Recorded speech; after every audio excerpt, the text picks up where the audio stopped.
last interview at the East Beach Cafe in Littlehampton with the women, Larry gets Ella's observation on what she'll be thinking about protection from our son David when they get married.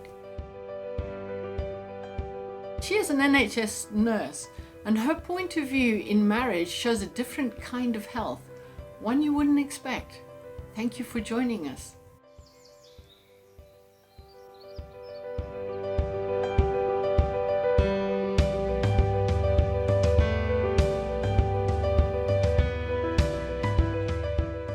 Would you like your man to protect you? Or do you like to feel protected by your man? What kind of protection will you be expecting from David?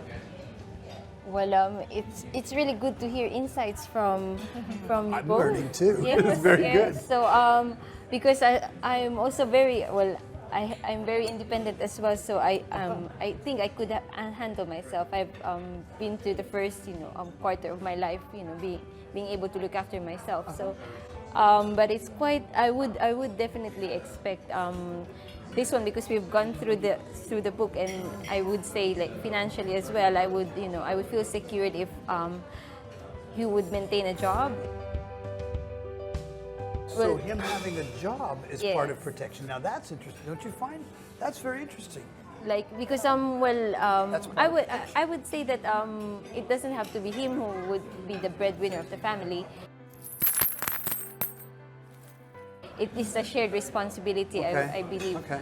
So, but it's good to know that he can have that responsibility of keeping a job and holding that down. So that's quite important, because you'd want to have that security when you go further, like with having children. So you'd have to.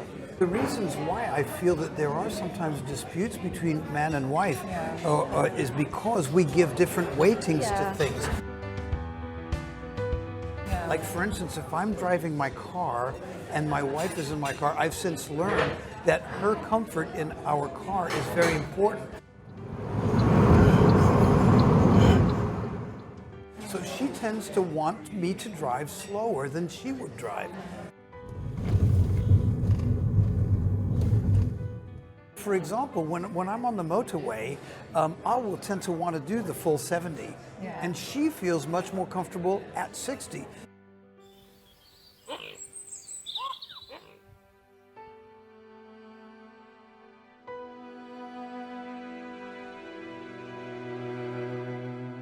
Ella's take on protection was surprising to me, but again, ever so encouraging. For next week's video, there is a problem in some marriages where not only is a spouse not protected, but actually is attacked. It has a name: abuse. Ruth tells us what the symptoms are and some of the things that you can do about it if you are in that situation. Don't miss it. God bless, and see you next week.